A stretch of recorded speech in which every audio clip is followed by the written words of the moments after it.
Express. KCAA, Loma Linda, 1050 AM, the station that leaves no listener behind.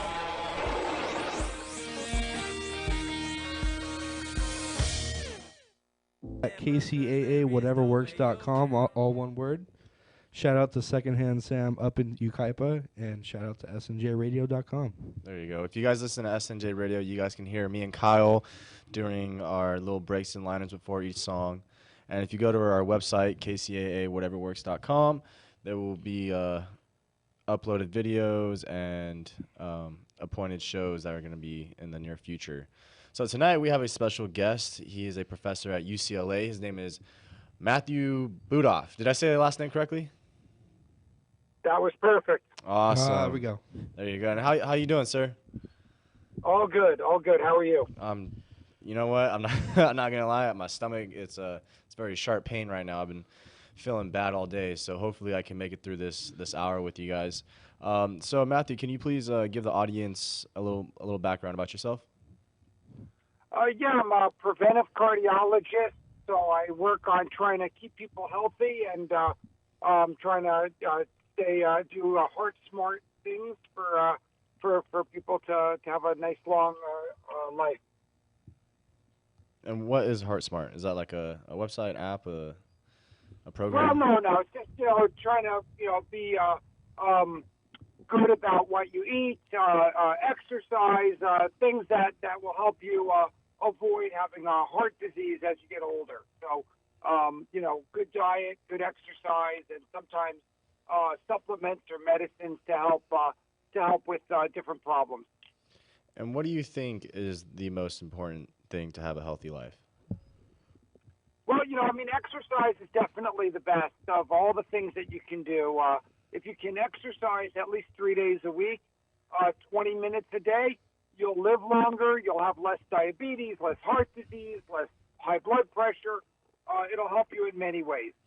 Do you think that it tops dieting? Yeah, diet is also very important, but exercise is probably more important. You burn calories when you exercise. Your heart is a muscle, so you exercise, you make your muscle stronger. So you strengthen your heart by exercising. So I think they're both important, but if you can only do one thing, I would say try to get out there and do some aerobic type exercise at least 3 days a week. See, that was my next question. What kind of exercises? But I think you narrowed it down to aerobics. So I'm not even too sure what aerobics is. Just getting your heart rate up, right? So anything that gets your heart moving to get your heart pounding, rather than weightlifting type of or weight resistance training. So weightlifting is great. Muscle strength is important, but your heart is a muscle, and you want it to get stronger so that that's the organ that keeps us going for our whole life. Nice. Can I tell you a little short story? I know we're going to be off topic here a little bit, but it kind of ties in with the building muscles. Sure. So I have blood clots in my legs, right? And, when I was in high school, I was super skinny, like 3.5% body fat, like 100, 120 pounds, whatever. And I always wanted to be big. But when I got blood clots when I was 16, that was about 6 years ago, they're like, hey, we don't want you getting too big.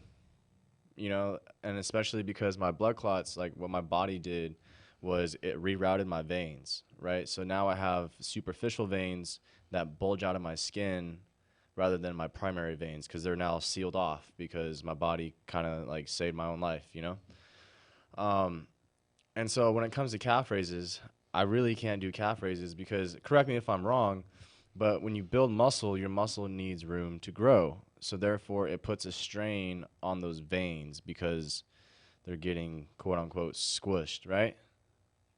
Yeah, you need more blood flow to the bigger muscles also. So then the veins have to take up more blood. So you probably want to be a little bit careful about building your calves out of proportion with the rest of your body. Okay, well that's pretty good. So tonight's segment, we are going to be talking about a TikTok trend, right? This is an interesting topic. I looked up the videos. Kyle, have you ever seen these TikTok videos of people shoving garlic up their nose? You have? You have seen it? Yeah, that's weird. I've never heard of such a thing, or on like what people are actually doing. Yeah. So, Dr. Matthew, if you can, is it doctor or is it professor? Professor, right? Either one's fine. All right, perfect. Professor Dr. Matthew, no, I'm just kidding. Can you explain to us what is behind this garlic up the nose trend? Yeah, so there's been these, it's been viewed like 100 million times. So people have started putting garlic in their nose to clear their sinuses. So they plug their nose with these garlic cloves, and then they wait a little while, and then they pull the garlic out, and then all of a sudden their nose drains of all of the mucus and everything else that's in there. Ooh, don't you think you'll be smelling garlic for like days? Yeah. Yeah, garlic's pretty toxic, so you really don't want it in a sensitive area like your nose. If you hold your nose with anything, your sinuses will drain a little bit. So it's really probably just a fake thing where people found some weird way to plug their nose up and ended up showing that they can drain their sinuses a little bit. But it's probably a pretty toxic way of doing it, and I would recommend avoiding. I think garlic is wonderful for your body, but not up your nose. Can you explain to me why garlic is toxic, especially in the sensitive skin areas? Yeah, garlic you're very sensitive to garlic. If you eat too much garlic, you get stomach aches. If you put garlic on sensitive skin areas, it's going to hurt. Garlic is very noxious. You smell it. It smells bad. It's very strong. So it's got a lot of oxidants in it that make it very strong for the body. And things like your nose is very sensitive nasal cavity will not react well to direct garlic stimulus. And what does it do? Does it give you a rash? Does it? It'll probably just abrade your nose. It'll probably just make it it'll probably wear out the lining a little bit and give you your nose will hurt for a while. It'll heal. Your nose is quick to heal, but it's not a good idea, and I don't think it's serving any good purpose to put it up your nose, to be honest. Yeah. Yeah, it's an interesting topic for sure. You talked about having too much garlic is bad for you. What's the amount there? So, some people tolerate garlic well. Some people, they eat a lot of garlic in their food and they get a stomach ache. So, we've done a lot of research with what's called aged garlic extract, which is odorless garlic. It's kind of aged for a while, and it makes it much easier to take. So when I do research with garlic, we use this aged product to allow people to not have those problems of stomach aches or stomach discomfort or other problems of the garlic affecting the membranes of the body. Because of the garlic, it's aged. Does that mean like the properties kind of dilute itself a little bit, or because you said go ahead. Well, think of going from grapes to wine, right? You age grapes and they turn into wine. So you age garlic, it turns into something a little smoother, a little mellower. It doesn't have that odor. It doesn't have that stomach problem. So aging garlic, if you can't eat a lot of garlic, and garlic's great for you, the Mediterranean diet is one of the best diets that we know of, and it has a lot of garlic in it. But if you can't eat a lot of garlic, what you want to do is be able to get it in a supplement. So we use this aged garlic as a supplement. So what does aged garlic do for you exactly, health-wise?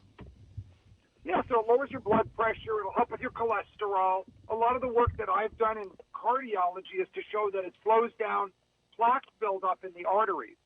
So it literally, kind of keeps the arteries and the heart clear, so you don't end up getting built up and don't need, bypass surgery or have a heart attack or things like that. Interesting. And is garlic salt anywhere near regular garlic? Yeah, garlic salt is good. I mean, there's nothing wrong with it. It's just, again, if you take a lot of garlic salt, one, you're going to get a lot of salt, which isn't great for you. Right. But two, you're going to get, if some people, again, just, you eat too much garlic and you get a stomach ache. So, again, not everybody can tolerate having a huge amount of garlic. That's pretty interesting. And is there anything that you can do with garlic besides, cook with it? Yeah, I mean, garlic can be eaten raw, can be sautéed or cooked in food. If you can't eat garlic and you want to get that same type of heart benefit, let's say you have your family history of heart disease or you're worried about your cholesterol, you can take these supplements and get garlic that way. But garlic is great. The diet that's been proven to make you live the longest is called the Mediterranean diet, and that includes a lot of garlic in their diet. Not only garlic, but garlic is part of that routine that helps people live longer. What else is in the Mediterranean diet? So it's pastas, it's red wine, it's olive oil. It's not a lot of red meat. It's fish. So there's a lot of different things that go into the Mediterranean diet. But think of Italian food or Greek food. That's the Mediterranean diet. Now, because I know like our pasta here in America is like processed different than the pasta out in like Italy or like in France or whatever. Is our pasta even good for us? Yeah, any processed food that ends up being white, being bleached, is not good. So think of the 4 white foods that you probably want to avoid. Include rice, include the pasta that we have, the white pasta, the bleached pasta, bread, and potatoes. Those are things that are probably not as good for you. If you had whole wheat or dark pasta, if you had whole wheat bread, that's a whole lot better than having white bread or white rice. Brown rice is much better than white rice for you. That's funny because all the things that you said were bad for me is in my diet almost every day. Yeah, So, same here. Maybe that's why your stomach hurts today, right? that's a different story actually. Yeah. I know why my stomach hurts. But can you explain to me, this is a personal question, why white rice is bad? Well, white rice is bleached, so it really doesn't have much in the way of redeeming properties anymore. All of the good proteins and nutrients are mostly bleached out of it to turn it white. So it just has carbohydrates, and carbs are not great for you. It's pure carbohydrates turn into fats in your bloodstream, and if your body doesn't need them, it stores it as fat. So you get heavier if you just eat a lot of carbs.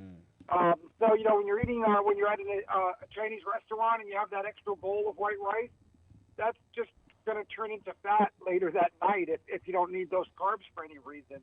Right. Just like if you have that big bowl of bread at an Italian restaurant, you don't need all those extra carbohydrates. It's just your body's going to store it for a later day, for a rainy day. But we don't get rainy days in the U.S. We don't miss a lot of meals, so the body just stores it away, and we get heavier and heavier. Oh, well, that's very interesting. But doesn't carbs help with the pump at the gym? Yeah, no, definitely. Like, for example, you're gonna work out, you're gonna use those things. Carbs are great energy. So, people running a marathon, like today was the LA Marathon, they need carbohydrates. They need those carbs to act on for energy. But we're having dinner at 8 p.m. You're having a lot of carbs. You're going to bed. You don't need all that energy, so your body just stores it for a later day. So carbs are a great energy source, but if you don't need that extra energy, it's not helping you. Okay. And what about fats? Yeah, so fats are probably not as bad as people prescribe.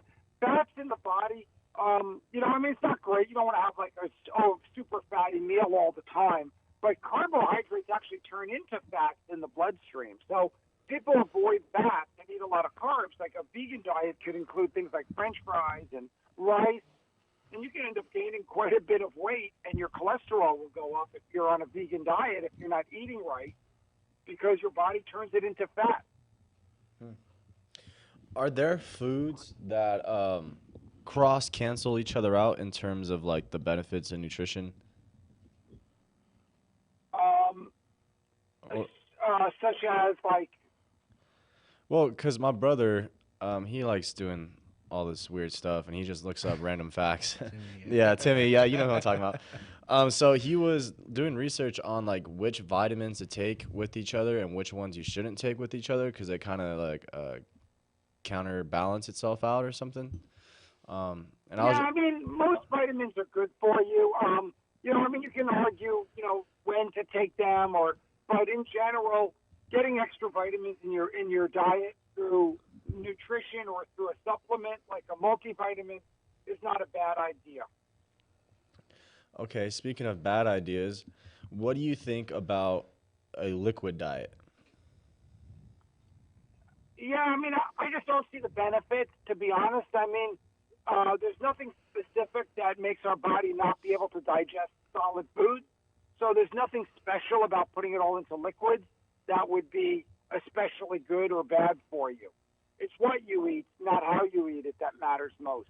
Hey, I like that. Yeah. So what's your diet like, Professor? I try to eat more healthier food, but, I mean, moderation is the key. So I always tell my patients, and I live by this as well, that everything in moderation. So you can have a little bit of cheeses, you can have a little bit of red meat. You just don't want to go crazy. You don't want to have steak every night. You don't want to have bacon and eggs every morning for breakfast. But once in a while, if you have those things, that's okay. It's just everything is in moderation, and you'll be fine. You want to live healthy. You want to exercise, keep your body weight good. But you can eat. Your body can deal with a lot of the different forms of food. So you want a slice of pizza every now and then? That's okay. It's nothing taboo about that. You just probably don't want to have that every single meal. Yeah, what I usually tell myself and to people around me, you can, like, let's say you want like cake, right? I say, hey, you can taste the cake, you can eat the cake, just don't get full off the cake. You know what I mean? Right. Yeah, you have a little bit of cake with to celebrate somebody's birthday or to have some dessert. That's fine. You don't need a whole cake. Yeah, you don't need to go. You don't need to get full off of it. Yeah. Right. So that's pretty cool. What do you think is the best breakfast out there for this? So I mean, breakfast is an important meal. You want to get some protein. So there's different ways, different breakfasts out there, but things like oatmeal are great. But you can have a little bit of an egg every now and then, or a little bit of bacon or toast once in a while. You just don't want to live off of that stuff as a regular part of your diet. So yogurt is great. Oatmeal is great. There's a lot of breakfast that, some of the cereals are good. The high fiber cereal is good for you. So there's a lot of things you can eat for breakfast that'll be good for your body in the long run. I heard pizza is good for you in the morning. Oh yeah, that I don't know. I haven't read that article, to be honest. But pizza's pizza's not terrible. It's got cheese. It's got a little bit of carbohydrates in the crust. It's got a little tomato sauce. So you got kind of three of your staples there. If you put ground beef on it, you have all four of your different diet sectors there, all in one meal. But I probably wouldn't have pizza every day. No, definitely not every day. I saw a post on it because it was talking about, like you said, you have your carbs, your proteins, your fats, and it helps start your brain in the morning. It gets everything going and it keeps you full. So, and it's pretty good. It tastes pretty good too. So I was like, oh, that's pretty interesting because a lot of people, if you just have like yogurt, there's obviously some good things, but you don't really have all the variety of sectors in your diet like you were talking about that you kind of need to get the body moving and get the brain started and stuff like that. So. Yeah, and even coffee is not terrible for you in the morning. Something like coffee or tea gets your body moving a little bit. The caffeine kind of jump starts your body and gets your brain moving. So it's actually not bad. And coffee drinkers actually have healthier lives than people who don't drink coffee. All of the studies are in that alignment. So it's not a terrible way to start your day either, is to have a little bit of coffee. So I kind of have a personal question to ask you. So when I started going on a diet, I didn't really like the idea of diets at first, like just cutting things out.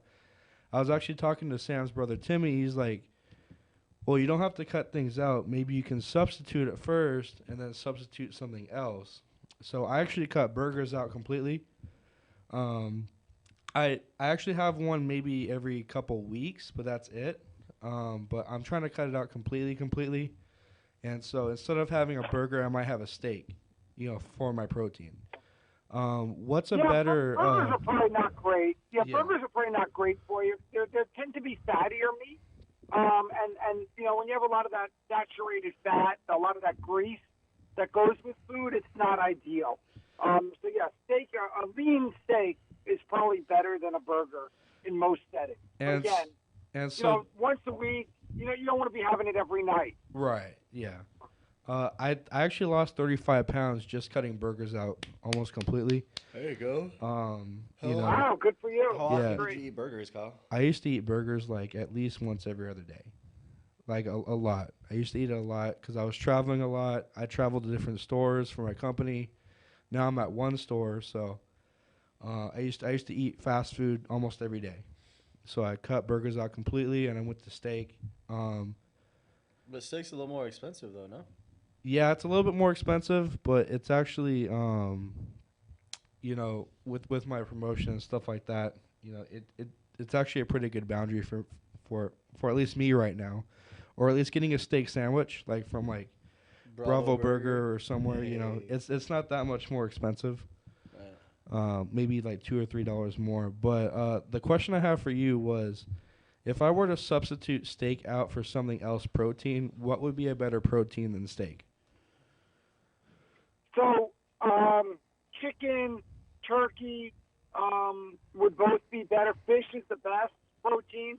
We're not big fish eaters in the U.S., but having fish every now and then, if you find one that you like, is really great. It has good oils too. The fish oils are really good for you. But white meats are generally better than red meats overall. So, turkey or chicken would probably be better than steak. Again, an occasional steak, I'd have nothing wrong with that. Right. But having, but not as part of your daily routine. What do you think about tofu? Tofu is hard for our bodies. I know a lot of people are advocates of tofu. Tofu is really inflammatory. It's really not a great food unless you've been eating it your whole life. So the Japanese do pretty well with tofu because they got used to it from childbirth. If you're starting to eat a lot of tofu, it's really not good for you. It's really going to cause inflammation. You're not going to feel well if you try to eat a lot of tofu. I want to backtrack with the conversation when you were talking about there's foods that are bleached that turn white. Why do we bleach them? Because, I know with milk specifically, like it's actually like a yellowish color and it's not that pleasing to the eye. So I heard they bleach the milk to make it more appealing. But what about foods in general? Why do we bleach our foods? That's a great question. I don't know where that process came from, but I think it just loses a lot of it just makes it a lot blander, and I think people like that. I think we've gotten used to that. So, white bread with peanut butter and jelly, it's just different than wheat bread. If you have it. So I think that we've gotten used to white rice as compared to, brown rice, things like that. I don't know why we started doing it, but I have a feeling it's just to make it bland, so people would accept it better. So it's actually like edible for the majority of people? Exactly, yeah. So, for kids especially, white bread, Wonder Bread when I was growing up was the thing. Like white bread was like, you didn't taste a lot of it. It was easy to eat, and it just made it easier to have that sandwich rather than wheat bread where you have the grains and stuff in there, and some of the kids didn't like the wheat bread. Interesting. And when did you start introducing garlic into your diet? Has that always been a thing, or? Go ahead. No, I started doing research with garlic about 15 years ago, and I wasn't really a big believer, to be honest. I just kind of wanted to. I did some scientific studies, and garlic just proved to be really good for you. It lowered the blood pressure, it lowered the cholesterol, made the heart healthier. So I started to get more interested in garlic, and now we've shown in very large trials that the Mediterranean diet makes you live longer, and that's, garlic's part of that. So I think that there's good evidence now that garlic is part of a healthy diet. We had the Olympics not too long ago. The ancient Olympians and the original Greeks used to use garlic as a performance enhancer before they competed. So garlic's been around a long time. That is very interesting. I wonder, do you think that garlic is like one of our superfoods? Yep, I think for sure it's a superfood. I think it's one of the really good things in our diet. It's also probably good for infection. There's some new studies now that show that it helps with viruses and bacteria. We don't have data on COVID specifically, but it probably has some antibacterial and anti-infectious properties that make you healthier as well. So not only keeping vampires away, but also maybe keeping the infections away. See, I wanted to make a comment about vampires, but I didn't know how serious this conversation was going to be. So I was like, okay, I'll just wait. No worries. That's pretty funny. Yeah. We only have about garlic, you got to throw in vampires at least once. There we go. So we have about 2 minutes before we go on break. Dr. Professor Matthew, is there anything that you specifically wanted to talk about here on the show? Well, I would just tell people, if you can do the diet, the exercise, just moderation. But if you can watch what you eat, you try to move away a little bit from red meats and some of the fatty meats and towards the leaner meats and fish, you'll live a longer and healthier life. And I think that's the most important thing. Garlic's a great supplement.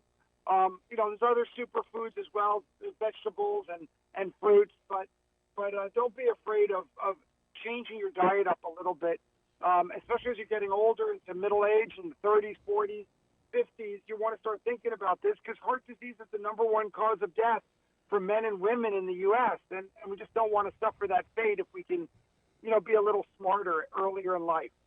Yeah, the things we do now really affect us in the future. So. Absolutely, and you can just have a much better life long term if you just do, be a little bit smarter. You don't have to change your whole life. I'm not talking about becoming a vegan and doing extremes, but just slowly tweak your diet a little bit. Get a little more exercise, and you'll have a longer and healthier life overall. Beautiful words. Beautiful words. All right, we're about to go on a 5-minute break. Keep tuning in to Whatever Works. I'm Kyle Kerrigan. And I'm Sam Works, and when we come back, we're going to continue talking to Dr. Professor Matthew from UCLA, and we're going to talk a little bit more about the dieting, a little bit more about garlic, and if you guys have any questions, comments, or concerns, give us. From the Bureau of Economic Geology, this is Earth Date.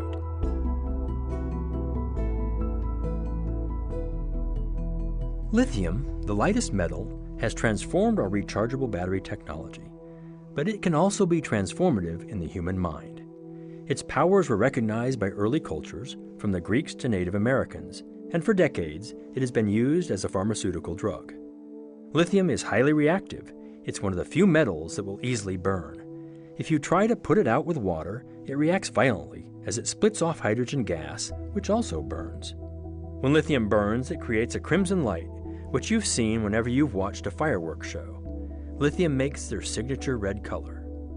Lithium is so reactive, it's typically stored in mineral oil.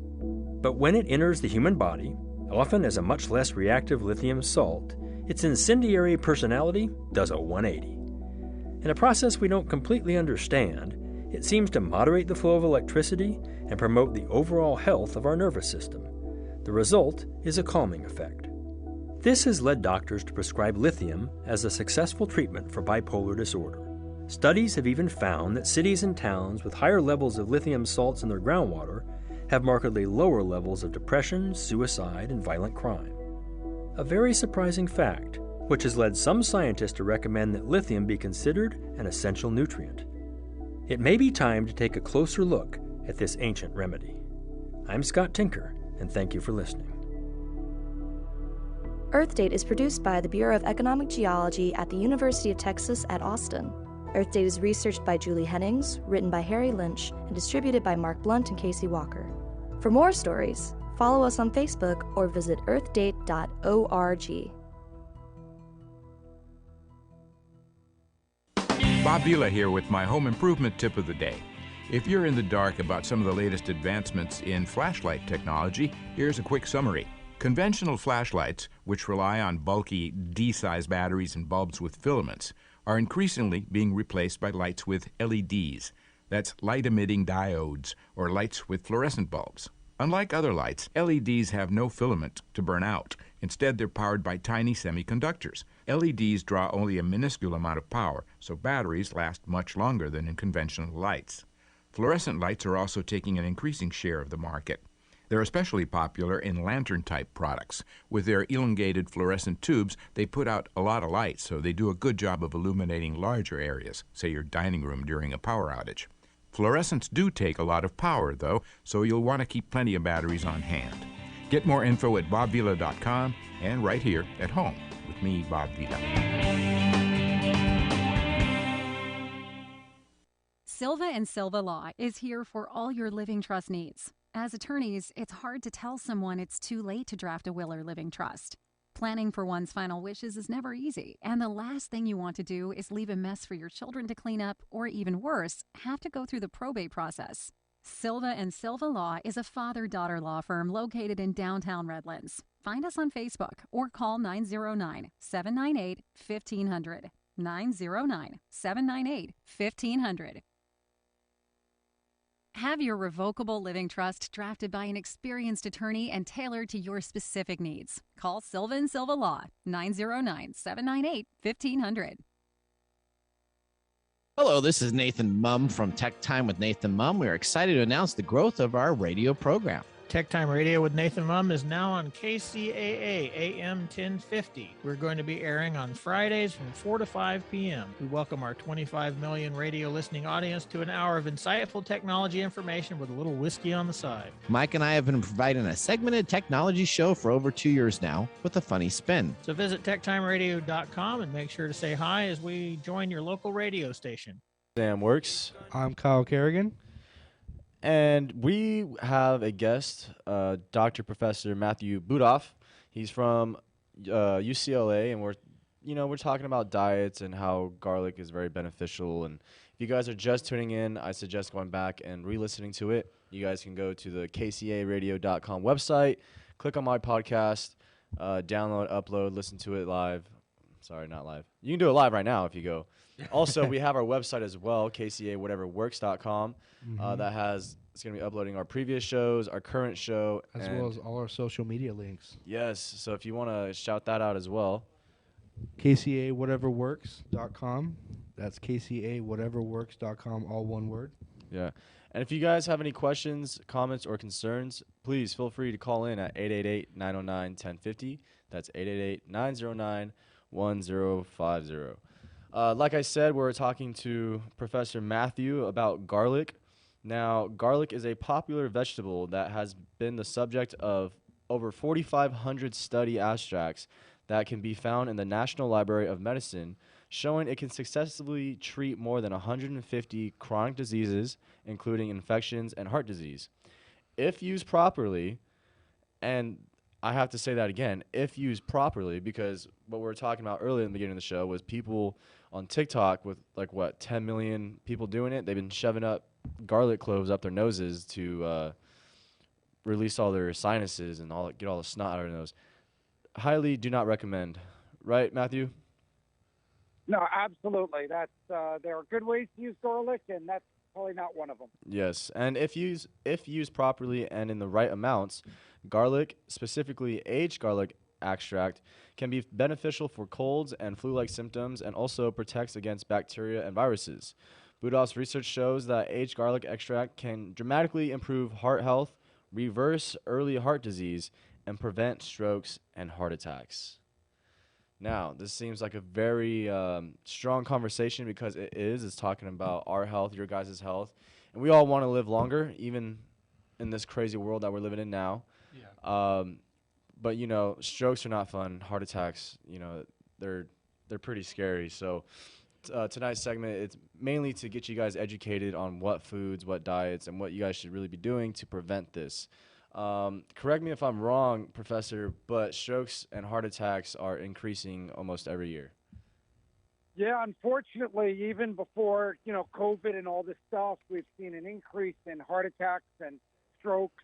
People are just not being as healthy as they could be. And as you said, a stroke means that your part of your brain doesn't work ever again. You can't use your right arm, your right leg. You're debilitated forever if you have a stroke. So you really want to try to be healthier now so that you can live longer down the road. We're supposed to live into our 80s, and you're going to have to take care of your body a little bit to get there. Yeah. And what is the average lifespan here in America?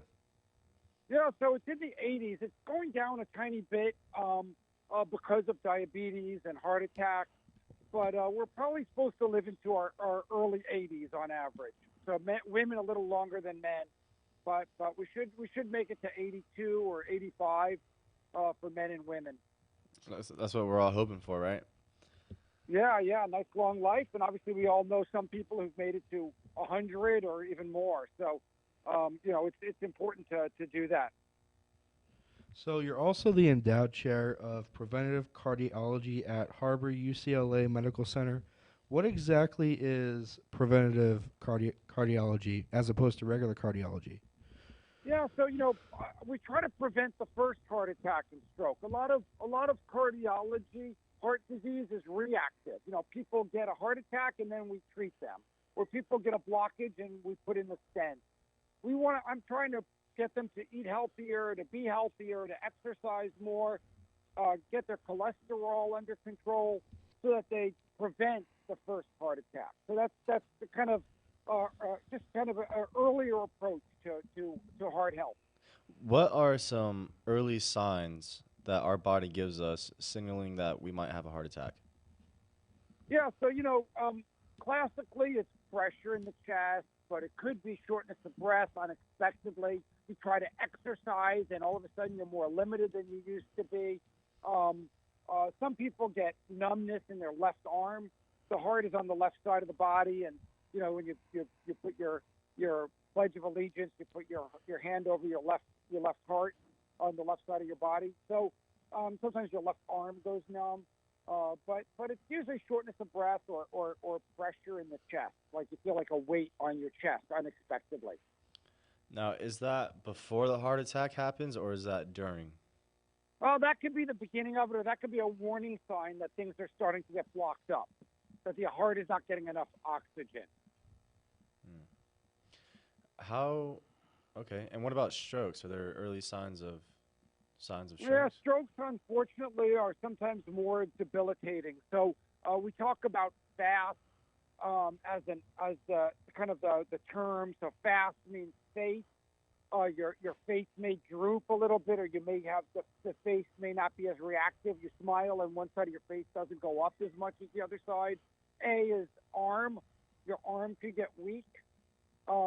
Just the left arm or both arms? It could be either arm. It just depends on which side the stroke is on. Strokes can be on one side or the other. So one of your arms gets weak. S is speech. So then you can't talk normally. You slur your words, or you're saying words that don't make sense. And then T is just time to call 911. So it's face, arm, and speech that are our early warning signs that there's something going on with our brain, that we need to act on it. So the reason why I started personally going on a diet was in September, I actually had a heart attack scare. My chest was, I had extreme pressure in my chest, and it wasn't going away. I normally had panic attacks, but this one was lasting like 30 minutes to an hour or so. I went by ER, and, I got the EKG set up. They said everything was fine. And it turns out it was actually just a really long panic attack.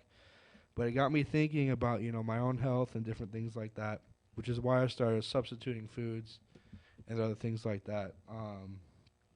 Yeah, no, I mean, it's great. I mean, in the long run, it worked out great. You lost 30 pounds and you're eating healthier, and that'll lead you to a longer life. I mean,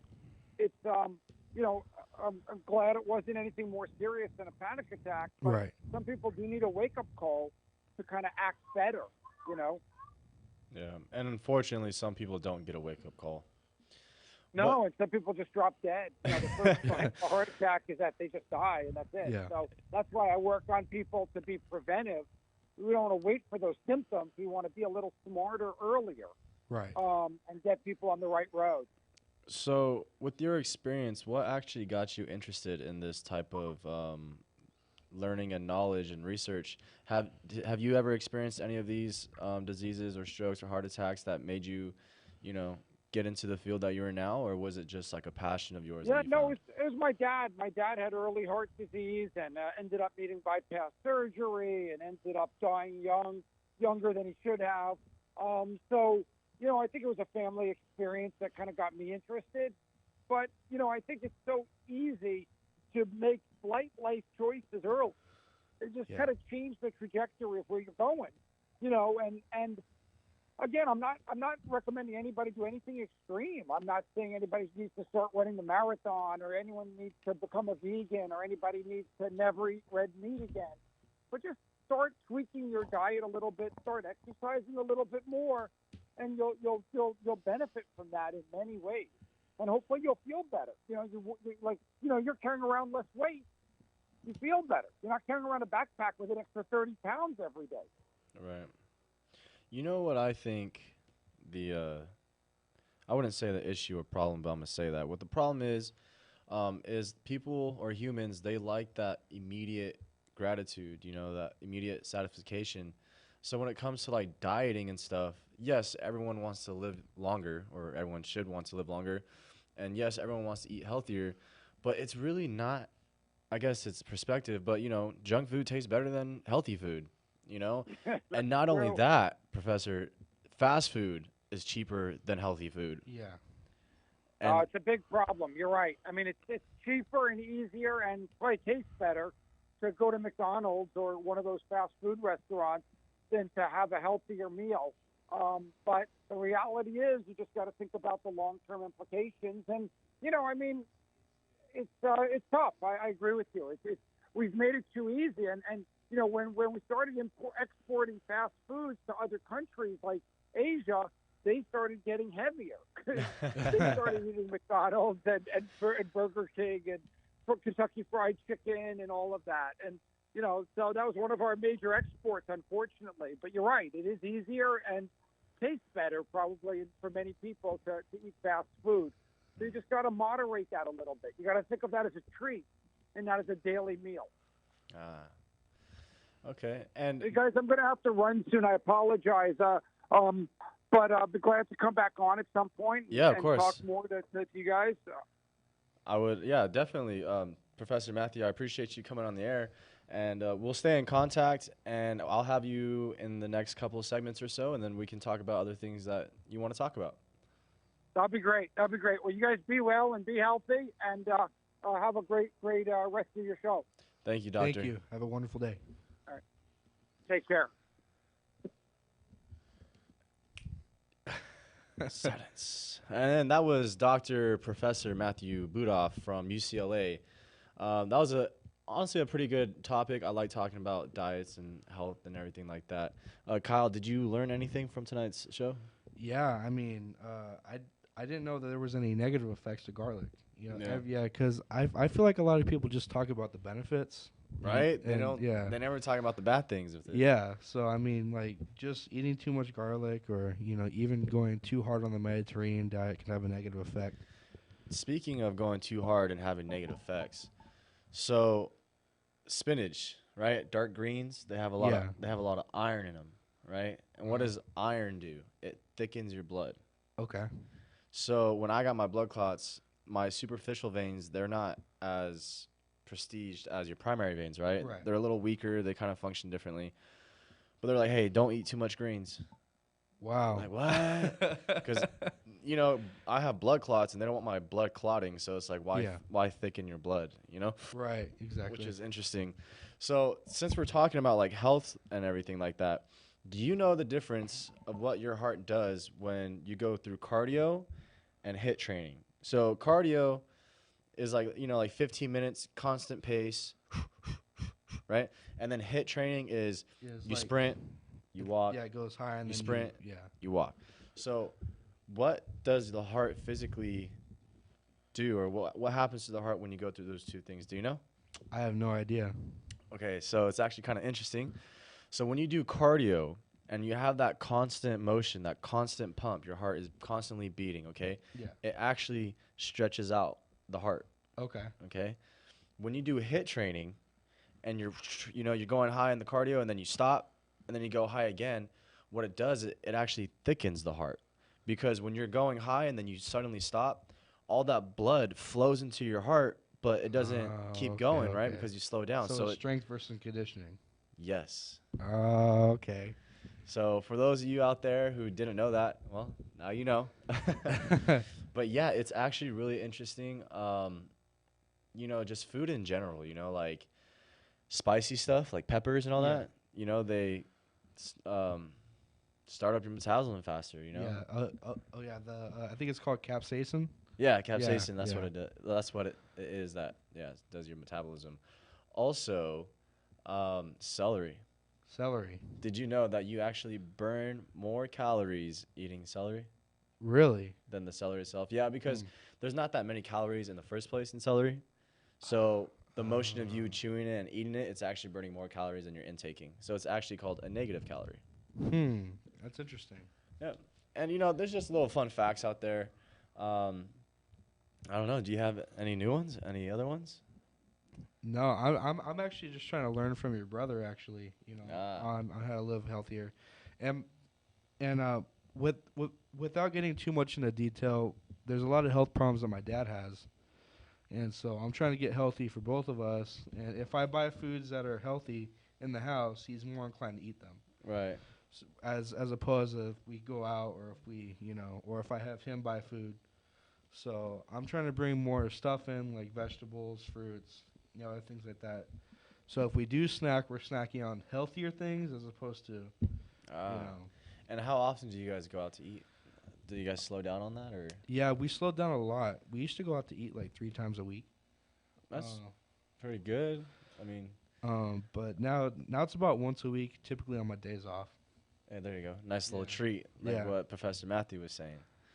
That's good. Yeah, it does suck. I mean, you know, money and everything with all the prices and stuff like that. Like, definitely, yeah. You're almost supposed to go to fast food and things like that. It's kind of ridiculous.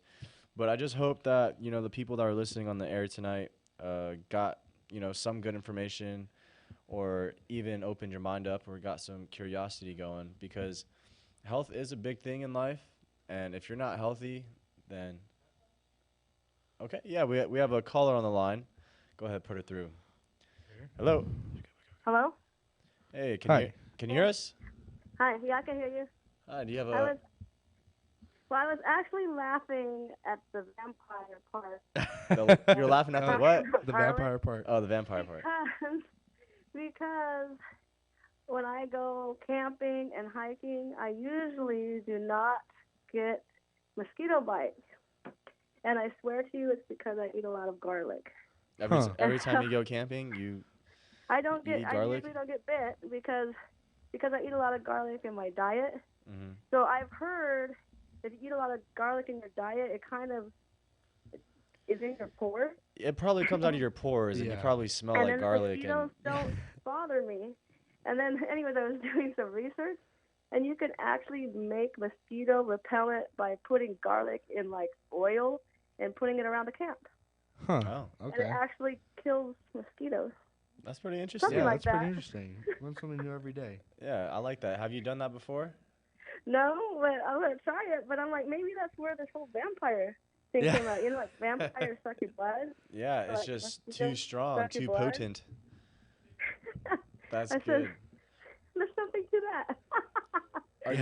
Are you one of those people that shove the garlic or cloves up their nose? Oh, no, I want something up my nose.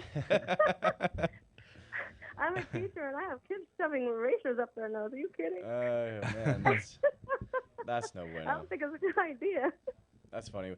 Well, hey, thank you for calling. We're going to be closing up here in about a couple minutes. Is there anything else that you want to say since you're on the air? Where are you from? No, but I am from Cal Mesa. Hey, there you go. Shout out to Cal Mesa. Yeah. And who is this? Yeah, who no is this mosquitoes speaking? here. I'll eat all the garlic. All righty. Well, thank you, lady from Cal Mesa. Thank you very much. And thank you for tuning in and listening. And I hope you learned something today. And honestly, hey, it made you laugh. So that's a plus. So. All right, you guys, we are going to be closing up here. You guys are listening to Whatever Works on KCAA again, just a little reminder, we have our own website. You guys can go check it out at KCAA we have pages now, social media pages, right? Instagram, Facebook. So we have Twitter, we have Instagram and Facebook right now. I have never used Twitter before. You know, the thing, we have 2 minutes, so let me talk about this. Let me vent real quick. You know the movie Fortnite, or not the movie, the game Fortnite? Yeah. All right. Instagram, Twitter, Fortnite, it got so popular, I was like, I ain't doing it.